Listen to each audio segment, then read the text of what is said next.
It's unbelievable what Chris Sims said about Lamar Jackson. The former quarterback decided to criticize our QB in a way that can't be overlooked. He made a serious accusation that, frankly, has no basis whatsoever. And the worst part, instead of analyzing the play fairly, he threw out a critique that only harms Lamar's image. But what exactly did Sims say? And what does this mean for the future of our quarterback? I'm going to tell you all the details and show you how this distorted view could impact the way fans see Lamar. Stick with me until the end, because you'll be shocked by what's behind this statement and the effect it might have. Go Ravens! Chris Sims didn't hold back when talking about the crucial play between Lamar Jackson and Mark Andrews on the two-point attempt against the Bills. On the Up and Adams show, he claimed that the pass was late and inaccurate, placing all the blame for the error squarely on the Ravens' quarterback. According to Sims, Lamar's pass didn't give Andrews the best chance to make the reception, even though the ball hit the tight end right in the chest. This statement caused a lot of reactions, especially among those who watched the play and noticed that the error wasn't in the throw, but in the execution of the catch. The problem with this critique is that it ignores the context of the game. Lamar Jackson led the team on a heroic 88-yard drive, facing an aggressive defense and time ticking away. When the crucial moment came, he managed to get the team in position to tie the game. The pass may not have been perfect, but it was more than enough for a player like Andrews to make the catch. By directly blaming Lamar, Sims failed to recognize the effort Lamar put in to keep the Ravens alive. Moreover, Sims' critique seems to overlook the fact that in high-pressure situations like this, it's not uncommon for passes to be less than flawless. What matters is that the ball was there, ready to be caught. It's hard not to question why Sims decided to focus so much on the pass rather than sharing the responsibility more fairly. An elite player like Mark Andrews is expected to make receptions in clutch moments, and that didn't happen. This type of statement, especially coming from a former quarterback, is frustrating because it reinforces a tired narrative about Lamar Jackson. Instead of valuing what he did to put the team in a position to succeed, Sims chose to point fingers at a situation that clearly wasn't entirely his fault. And the worst part? This was just the beginning. Soon after, Sims brought up another controversy involving Lamar's contract, adding more fuel to the fire. Sims didn't stop there. He went further and claimed that Lamar Jackson made the play more difficult than it needed to be. This accusation came right after the criticism about the pass, implying that Lamar could have done something more to make the catch easier for Andrews. This is frustrating, especially when you see that the ball was perfectly positioned to be easily caught by a player of Mark Andrews' caliber. Instead of recognizing Lamar's effort, Sims placed all the blame on it, as if he made a mistake when the throw was well within a quarterback's expectations. The most curious part is that Sims seemed to ignore a simple fact. The pass wasn't an error on Lamar's part. It was a perfectly placed ball that should have been caught by any experienced tight end. The pass was there, ready to be seized. By saying that Lamar made the play more difficult, Sims not only neglected the reality of the play, but also downplayed Andrews' performance, who failed to capitalize on a clear opportunity to tie the game. The excessive criticism of the pass didn't make sense, especially when the focus should have been on the player who didn't complete his part. The impact of this critique goes beyond the game itself. By placing all the blame on the quarterback, Sims dismisses the idea that mistakes can happen from multiple parts of the team, not just one person. Lamar was doing everything he could to save the team and deserved more recognition. He got the Ravens into that position, and the loss wasn't due to a single mistake, but a combination of factors, including Andrews' failure to hold onto the ball. This shows how a shallow analysis can distort the public perception of what really happened during. Thus, it's clear that the accusation that Lamar made the play more difficult is completely misguided and unfounded. This line of thinking not only diminishes the quarterback, but also ignores the reality that Mark Andrews had every opportunity to complete the reception. But in the end, Sims didn't stop there. He also brought up Lamar's contract in the conversation, as if that had anything to do with the situation. What followed in Chris Sims' analysis was the classic contract card. Sims argued that Lamar Jackson,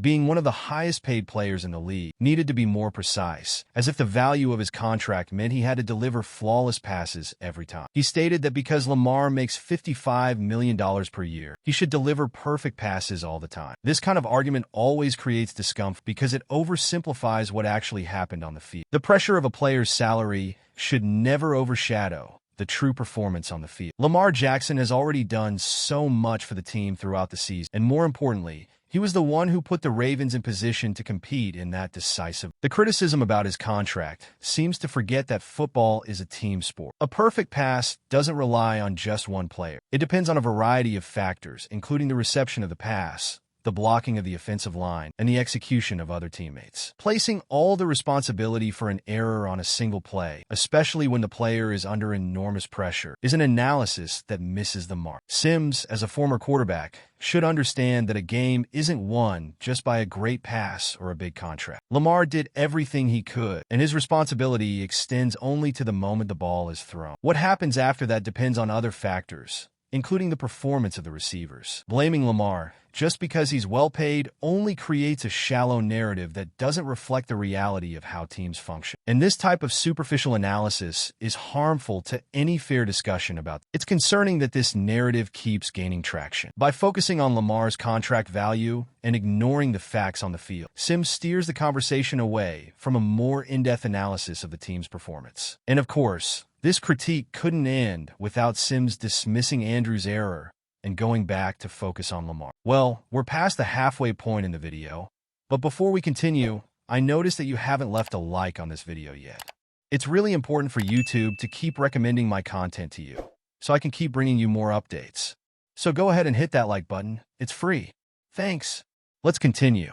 The biggest flaw in Chris Sims' analysis was his complete shift of focus away from Mark Andrews' responsibility. Sims excessively criticized Lamar Jackson, but completely overlooked the fact that Andrews had the ball in his hands at a crucial moment, with the chance to tie the game for the Ravens. The Ravens quarterback gave him the perfect opportunity, but Andrews failed to hold onto the ball. When discussing plays like this, it's crucial to be honest about each player's responsibility and not try to shift the blame to the quarterback when the mistake is clearly elsewhere. Mark Andrews, being one of the top tight ends in the league, must make that catch. When you're an elite player, the expectations rise. And that's exactly what fans expected from him in that moment. You can't simply ignore a player's mistake just because he's more reserved in his statements or because the media's attention is focused elsewhere. Sims' criticism of Lamar's pass was unfair because he should have placed the responsibility for the failure on Andrews in that play. By focusing so much on Lamar's performance, Sims diverted attention from the real culprit of the loss at that specific moment. Andrews had the ball in his hands and failed in a story. It doesn't matter whether the pass was perfect or not. He had the chance to decide the game, and he couldn't. For many fans, that's what really matters. The fact that the quarterback did his part, but the tight end did not. And by shifting the blame to Lamar, Sims failed to fairly acknowledge that. This criticism from Sims, focusing more on Lamar than Andrews, only fuels a false narrative about Jackson's performance. Not only does it minimize Andrews' responsibility, but it also ignores the dynamics of the game, where each player has a... And as Sims continued to focus only on Lamar, the narrative about the quarterback was perpetuated wrongly. In the end, Chris Sims' criticism of Lamar Jackson followed a familiar pattern, placing the blame for everything on the quarterback without considering the circumstances and the failures around it. This narrative, which places all the blame on Lamar during tough moments, isn't new, but it became even more frustrating due to the lack of a balanced analysis. Sims, as a former quarterback, should understand better that a team's performance is built by many pieces, and no one can win or lose a game alone. By focusing excessively on Lamar, he created a story where the quarterback was blamed for a loss that was actually the result of a series of factors. Of course, criticism is part of the game,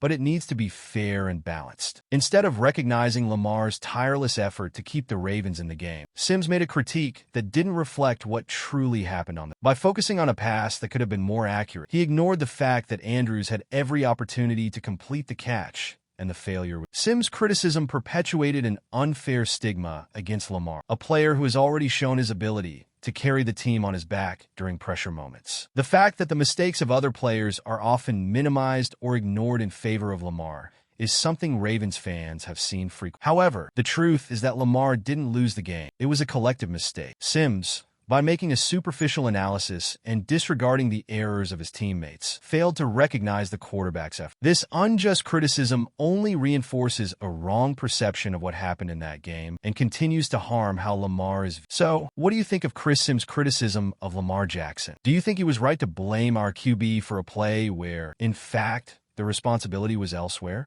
Of course, as Ravens fans, We know Lamar did what he could under those circumstances, and it's unfair to take the focus off the one who really let us down. Now, we want to hear your opinion. Do you agree with Sims, or do you think he exaggerated in his criticism? Leave your comment below, and if you like the video, don't forget to subscribe to the channel so you don't miss anything about the future of our team.